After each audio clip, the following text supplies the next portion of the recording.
اپنے وقت میں، لیکن ان کے ساتھ کیا ہوا؟ یہ سب کرپشن کی آف شوٹس ہیں.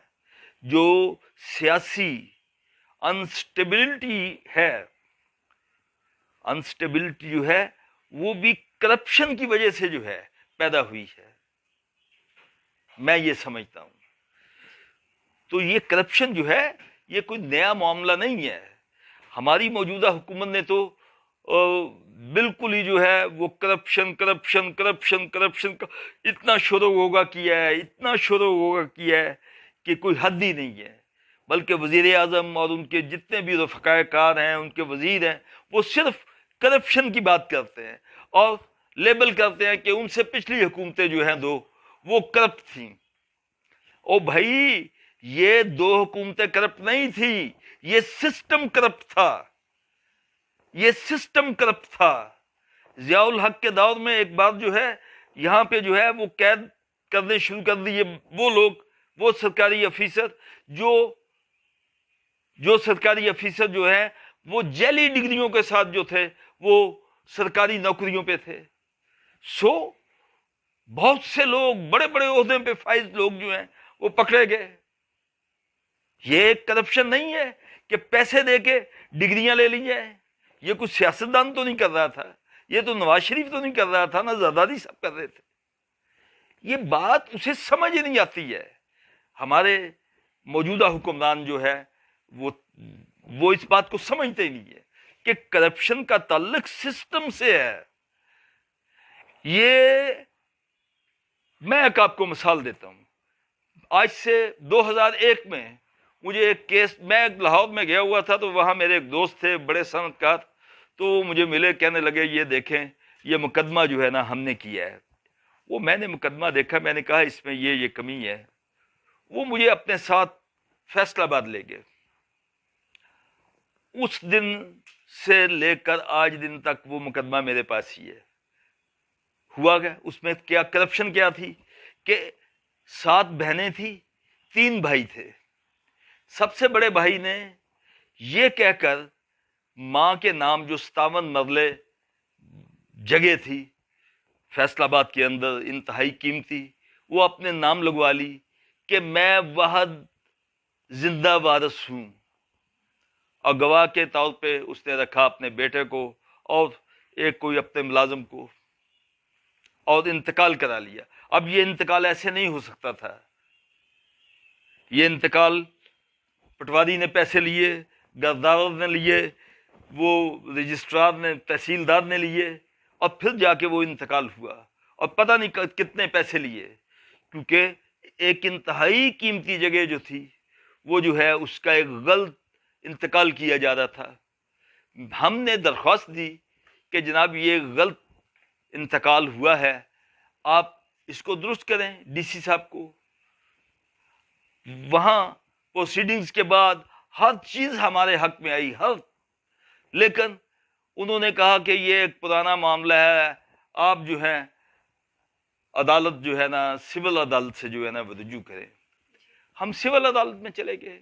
ہمیں حکم دیا گیا ڈپٹی کمشنر کی طرف سے، کلیکٹر کی طرف سے، کہ آپ جو ہے وہ سول عدالت کو رجوع کریں. ہم سول عدالت میں چلے گئے.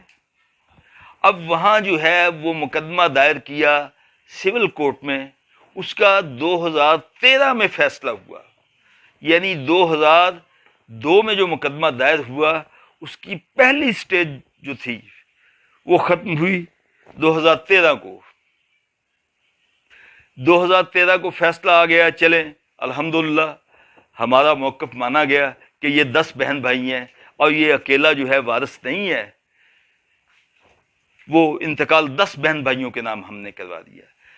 دوسری پارٹی، اچھا اس میں ایک بات یہ ہوئی کہ بہن بھائیوں کے جھگڑے میں اس بھائی نے جس نے اپنے نام جعلی طور پہ انتقال کروا لیا تھا، اس نے وہ جائیداد مقدمے کے دوران 2007 میں بیچ دی، رجسٹریاں کر دیں، اور ہمیں پتہ ہی نہیں ہے. ہم اپنا تقسیم جائیداد کا مقدمہ لڑ رہے ہیں یا وہ انتقال جو ہے اس کا مقدمہ لڑ رہے ہیں کہ یہ جو ہے یہ درست نہیں ہے. تو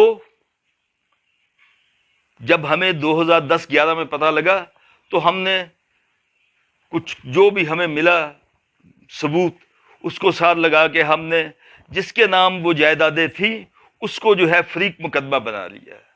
اب اس نے وہ مقدمہ لڑا ہمارے سامنے.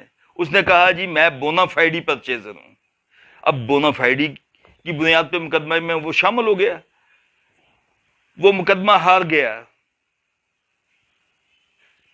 اور انتقال جو تھا وہ غیر قانونی قرار دیا عدالت نے. اور جتنی بھی ٹرانزیکشن ہوئی تھی, وہ رجسٹریاں ہوئی تھی, ان کو بھی غلط قرار دیا کہ یہ بھی ابھی نشو وائڈ ہیں. ٹھیک ہے, ہم نے وہ انتقال جو ہے وہ 10 بہن بھائیوں کے نام کروا دیا ان کے حصص کے مطابق عدالت کے حکم سے. اس کے بعد دوسری پارٹی وہ جس خریدار تھے جو بونا فائیڈی پرچیزر آپ کو اپنے آپ کو کہہ رہے تھے, انہوں نے ہائی کورٹ میں اپیل کر دی.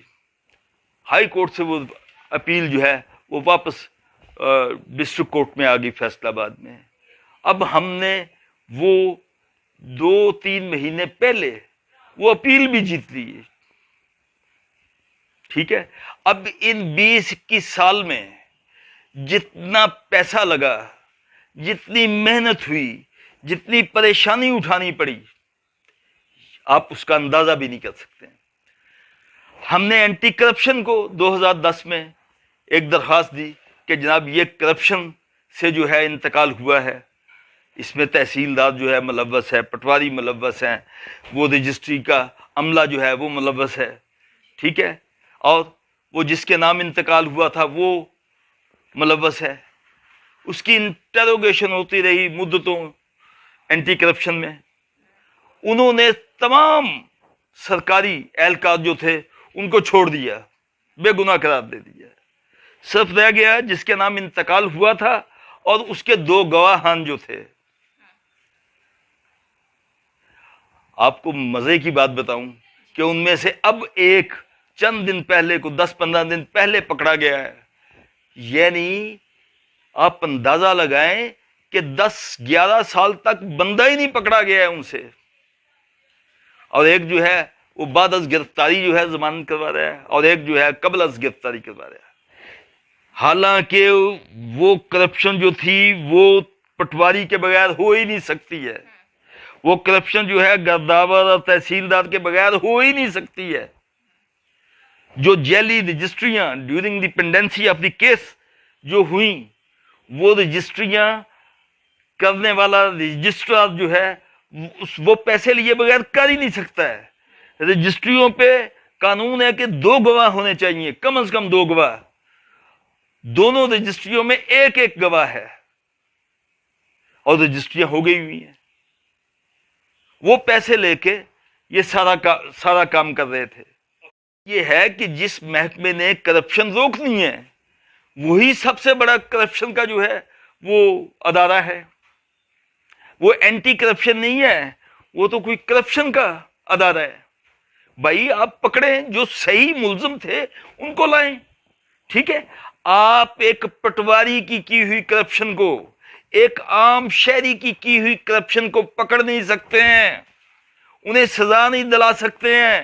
اتنا بوسیدہ جو ہے آپ کا سسٹم ہے, اتنا بوسیدہ قانون ہے اور اتنا لچکدار ہے چوروں کے لیے, ڈاکوؤں کے لیے, بدماشوں کے لیے, ہیرا پھیری کرنے والوں کے لیے. آپ نواز شریف کی کرپشن کہاں سے پکڑیں گے؟ آپ زرداری صاحب کو کہتے ہیں کہ وہ کرپٹ ہے, کیسے آپ پکڑ سکتے ہیں؟ آپ پہلے قانون ٹھیک کیجئے, آپ صحیح لوگوں کو جو ہے وہ کرپشن کو ختم کرنے کے لیے جو ہے وہاں انڈکٹ کیجئے. یہ سارا ایک انقلاب کے ذریعے ہونا ہے. کوئی نہیں کرنے دے گا, کچھ بھی نہیں کرنے دے گا.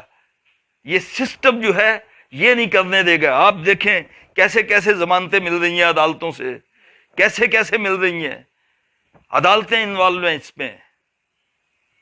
آپ کیسے, بھائی آپ نے کوئی انقلاب نہیں کر دیا ہے. یہ انقلاب کے ساتھ جو ہے یہ سارے معاملے ٹھیک کیے جا سکتے ہیں. آپ نے تو ووٹوں کے ساتھ, وہ بھی خیرات کے ووٹوں کے ساتھ جو ہے وہ آپ جو ہے وزیر اعظم ہے. آپ کچھ بھی نہیں ہے اس سسٹم میں. یہ سسٹم ہی آپ کو کھا جائے گا, یہی سسٹم آپ کو کھا جائے گا. یہ سسٹم جو ہے یہ بھٹو کو نہیں چھوڑتا ہے جو تھوڑا سا روشن خیال تھا اپنے وقت میں. آپ تو کوئی چیز ہی نہیں ہے. اگر آپ واقعتاً کرپشن کو ختم کرنا چاہتے ہیں تو آئیں انقلاب لائیں. ایک پہلے تو اپنے جو قانون ہیں انہیں ٹھیک کریں, پھر اس کے بعد جتنے آپ کے ارد گرد کرپٹ پائے جاتے ہیں ان کو ایک عبرتناک مثال بنائیں, گھر سے شروع کریں, اور پھر جو ہے وہ لوگوں کی طرف آئیں. اور اگر یہ کام نہیں کر سکتے تو آرام سے حکومت کریں. اور میں یہ نہیں کہتا ہوں کہ آپ کسی کرپٹ آدمی کو چھوڑیں, بالکل نہیں, میں یہ نہیں کہتا ہوں. لیکن میں یہ کہتا ہوں کہ جتنے بھاشن آپ کرپشن پہ دیتے ہیں اس سے کچھ تھوڑے سے کم ہی دے لیجئے, لیکن پاکستان کے لوگوں کی صحت کی طرف توجہ دیجئے, پاکستان کے لوگوں کی تعلیم کی طرف توجہ دیجئے, پاکستان کے لوگوں کی جو سوک فیسلٹیز ہیں ان کی طرف توجہ دیجئے. آپ کیا کر رہے ہیں؟ مہنگائی آسمان سے باتیں کر رہی ہے, ہر چیز مہنگی ہو گئی ہے, غریب جو ہے وہ روٹی نہیں کھا سکتا ہے, اور آپ جو ہے کرپشن کرپشن کرپشن. او بھائی یہ کرپشن نہیں, روٹی روٹی روٹی, لوگ روٹی روٹی کر رہے ہیں, کپڑا کپڑا کر رہے ہیں. آپ جس دنیا میں رہتے ہیں آپ نے غربت نہیں دیکھی ہے, آپ نے بھوک نہیں دیکھی ہے, آپ نے ننگ نہیں دیکھی ہے, آپ تو ایسے ہی اوپر سے نازل ہوئے ہیں. آپ کو پاکستان کے مسائل کا ادراک ہی نہیں ہے, اور اگر ادراک ہے تو آپ کو ان کے حل کا طریقہ ہی نہیں آتا ہے. پلیز پلیز اپنا وقت مت ضائع کیجئے. اگر آپ کو خدا نے اقتدار دیا ہے تو آپ پاکستان کے عوام کی صحیح خدمت کیجئے, پاکستان کے قوانین کو ٹھیک کرنے کی کوشش کیجیے. یہ کرپٹ آپ کے ممبر جو ہے نا, یہ کوئی ایسا قانون نہیں بننے دیں گے کہ کرپشن کی سزا موت رکھی جائے, بالکل نہیں, بالکل نہیں کرنے دیں گے. یہ کہ یہ تمام چیزیں پاکستان میں جو ہیں دودھ سے لے کے مرچوں تک سب جو ہیں ملاوٹ زدہ ہیں. ملاوٹ کا قانون بنائیے کہ ان کو جو ہے لمبی سزائیں دی جائیں گی اور موت کی سزا بھی دی جا سکتی ہے. قانون بنائیں پھر دیکھیں. لیکن آپ قانون بنا ہی نہیں سکتے ہیں, کون بنانے دیں گے؟ سارے کرپٹ جو ہیں وہ اقتدار کی اداروں میں جو ہیں وہ چلتے پھرتے ہوئے نظر آتے ہیں. تو میری آپ سے گزارش ہے کہ آپ کرپشن کا جب بھی ٹاپک اٹھائیں تو اس کو ڈے 1 سے شروع کریں. پاکستان جس دن بنا تھا اس دن سے لے کے آج تک آئیں اور آپ دیکھیں مرحلہ وار کہ یہاں کرپشن کیسے کیسے ہوئی ہے. انگریز کے دور میں لوگوں کی مخبریاں کرنے کے جرم میں یا عوض میں, اور جو انقلابی تھے جو اپنے وطن کو آزاد کروانا چاہتے تھے ان کو قتل کرنے کے صلے میں جن کو جاگیریں ملی ہوئی ہیں, آپ آج تک ان سے وہ جاگیریں ہی نہیں لے سکے ہیں واپس. کوئی قانون نہیں ہے آپ کے پاس. کیا حق ہے خدا کی بنائی ہوئی زمین پہ لوگ جو ہیں وہ میل ہا میل زمین کے مالک بنے پھرتے ہیں اور وہاں کرتے کچھ نہیں ہے. جو کرتے ہیں محنت کش ہاری مزدور کسان, ان کو کھانے کو روٹی میسر نہیں ہے, پہننے کو کپڑا میسر نہیں ہے.